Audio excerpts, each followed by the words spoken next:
আমার নাম শিশু ইসলাম নেহা। আমি একটি কবিতা আবৃত্তি করছি। কবিতার নাম নেমন্তন্ন। লিখেছে অনরা সরকার রায়।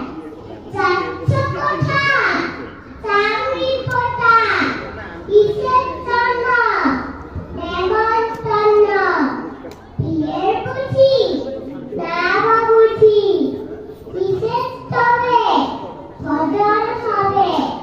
শুধুই ভজন প্রসাদ ভজন কেমন প্রসাদ চা খেতে চাও কি খেতে চাও ছানার পোলাও ইচ্ছে কি আর স্বল্প